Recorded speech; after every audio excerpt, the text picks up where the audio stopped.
Olá, você está assistindo mais uma aula do ProExacta. A aula de hoje será de Física e os temas serão calorimetria, diagrama de fase e transmissão de calor. E eu sou Rafael Faria. Na videoaula de hoje, nós resolveremos 3 questões que caíram em edições anteriores do Enem. A primeira questão tem o seguinte enunciado. Aquecedores solares usados em resistências elétricas têm o objetivo de elevar a temperatura da água até 70 graus Celsius. No entanto, a temperatura ideal da água para um banho é de 30 graus Celsius. Por isso, deve-se misturar a água aquecida com a água à temperatura ambiente de um outro reservatório, que se encontra a 25 graus. Qual a razão entre a massa de água quente e a massa de água fria na mistura para um banho à temperatura ideal? E ele dá as seguintes opções. Bom, vamos começar explanando um pouco da teoria. Na nossa questão, nós temos duas massas de água diferentes. E essas massas de água vão ser postas em contato. E elas estão a temperaturas diferentes. Então, quando forem postas em contato, uma vai fornecer calor para a outra, no caso, saindo da mais quente e indo para a mais fria. As temperaturas que foram nos dadas foram a água fria a 25 graus e a água quente a 70 graus. E a temperatura final vai ser 30 graus. Perceba que elas não vão encontrar uma temperatura intermediária porque as massas de água são bem diferentes. É muito provável que a massa de água fria seja muito maior, pois a temperatura final está muito mais próxima da temperatura da água fria. O nosso sistema ele está isolado da vizinhança. O que isso significa? Significa que os nossos corpos vão trocar calor apenas entre si. Eles não vão perder calor para o ambiente. Então, a gente pode considerar que a energia total do nosso sistema é constante. Isso na prática vai servir de quê?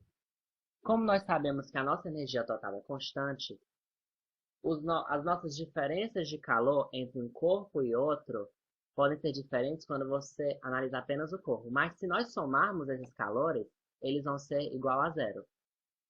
Por quê?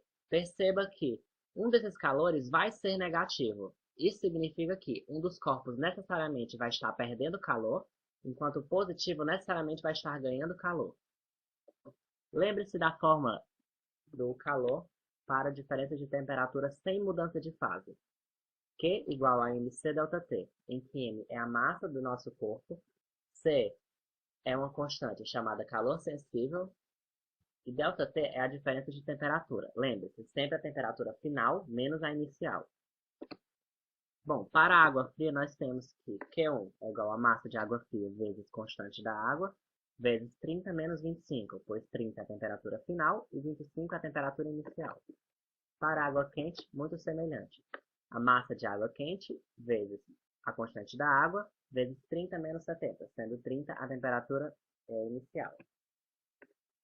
Somando as duas expressões, igualando a zero, nós teremos a seguinte expressão.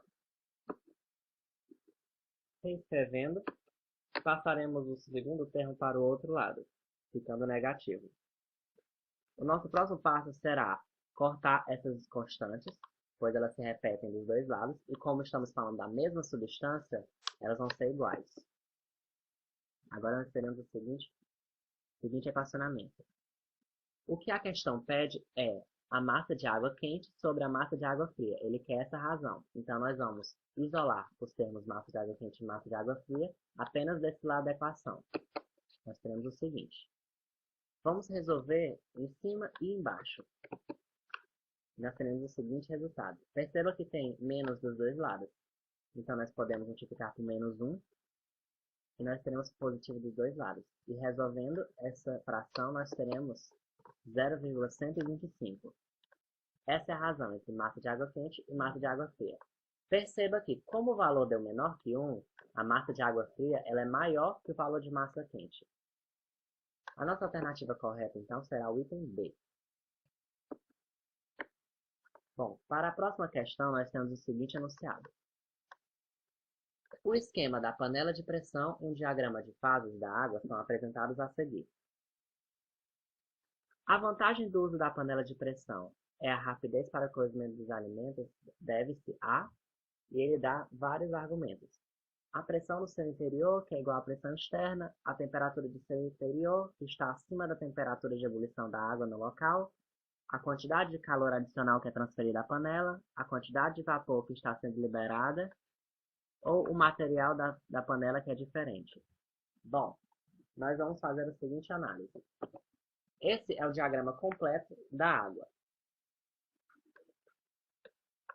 Se você escolher uma pressão e uma temperatura a que a água vai estar submetida, nós podemos traçar linhas e onde elas se cruzam vai ser exatamente o ponto em que a água vai se localizar. Se ela se localizar nessa parte laranja, a nossa água vai estar sólida. Na parte azul líquida e na amarela vapor ou gás. Quando ela passa de uma parte para outra, ela está passando por uma mudança de fase. Por exemplo, se ela está na parte líquida e passa para a parte vapor, ela evaporou. Agora imagine que nós estamos inicialmente a uma temperatura inferior a 100 graus, ou seja, nossa água ainda está líquida. Isso a pressão ambiente, 1 atm. Agora nós vamos, mantendo a pressão constante, aumentar a temperatura, ou seja, o nosso próximo ponto estará a uma temperatura maior que 100 graus Celsius. Ou seja, a nossa água está na parte amarela, que significa que ela está como vapor. Mas agora nós vamos ver a situação da panela de pressão. O que acontece na panela de pressão? Dentro da panela, o nosso líquido vai começar a aquecer e a pressão vai aumentar. Vamos imaginar... A temperatura também aumenta, mas vamos imaginar um processo em duas etapas. Primeiro a pressão aumenta e depois a temperatura aumenta. Bom, a pressão aumentando, a temperatura constante, nós vamos ter o seguinte esquema. Perceba que a pressão está bem maior que a pressão atmosférica. Aqui, supomos, está dentro da panela de pressão. E agora nós vamos aumentar a temperatura. Mantendo, claro, a pressão constante, que é a pressão dentro da panela. Perceba que a temperatura está acima de 100 graus. Entretanto, a nossa água continua no estado líquido. Isso acontece porque o fato de aumentar a pressão faz com que a água consiga alcançar temperaturas muito maiores sem evaporar. Então, se a água está a uma temperatura maior, significa que ela consegue cozinhar o alimento a uma temperatura maior. E isso faz com que o alimento cozinhe mais rápido. Então, a nossa resposta vai ser o item B, a temperatura de seu interior que está acima da temperatura de ebulição da água do local. Esse é o real motivo pelo qual a comida cozinha mais rápido na panela de pressão. A nossa terceira questão é a seguinte. Uma garrafa de vidro e uma lata de alumínio, cada uma contendo 330 ml de refrigerante, são mantidas em um refrigerador pelo mesmo longo período de tempo. Ao retirá-las do refrigerador com as mãos desprotegidas, tem-se a sensação de que a lata está mais fria que a garrafa. É correto afirmar que a lata está realmente mais fria, pois a capacidade calorífica da garrafa é maior que a da lata? Bom, se nós assumirmos que a lata está mais fria, então ela está a uma temperatura menor. Entretanto, voltando um pouco na teoria, nós sabemos que dois corpos que são submetidos a uma temperatura de um ambiente, por exemplo, o do refrigerador, eles vão estar trocando calor com o ambiente até que, depois de um longo período, eles estejam em equilíbrio, ou seja, a temperatura de ambos vai estar a mesma temperatura do ambiente. Então, nós já podemos descartar todas as alternativas que negam essa afirmação de que as duas latas vão estar na mesma temperatura. No caso, essa que a gente acabou de ler, e a B também. Então, a C, a D e a E, que fala que a garrafa e a lata estão na mesma temperatura, já tem essa primeira parte correta. Bom, o item C diz que possuem a mesma condutividade térmica e a sensação deve-se à diferença nos calores específicos. Bom, inicialmente a gente não tem como dizer que a condutividade térmica é igual. Nós não temos nenhum fator que prove isso. Normalmente, como são materiais diferentes, a condutividade térmica deve ser diferente. E a sensação, ela não pode se dever aos calores específicos, porque o calor específico, ele mede a quantidade de calor para que o nosso material se eleve 1 grau Celsius. Isso não vai fazer nenhuma sensação na nossa mão. O item B e o item E, eles dizem que a sensação é devida ao fato da condutividade térmica dos dois serem diferentes. No item B diz que a do alumínio é maior, e o item E diz que a do vidro é maior. Bom, a condutividade térmica, ela mede a quantidade de calor que um corpo transporta. Então, se você está sentindo uma garrafa mais fria que a outra, é porque ela está retirando o calor da sua mão de forma mais rápida. Então, se a gente sabe que a lata aparenta estar mais fria que a garrafa, então é porque a lata, que é no caso o alumínio, tem uma condutividade térmica maior que a do vidro.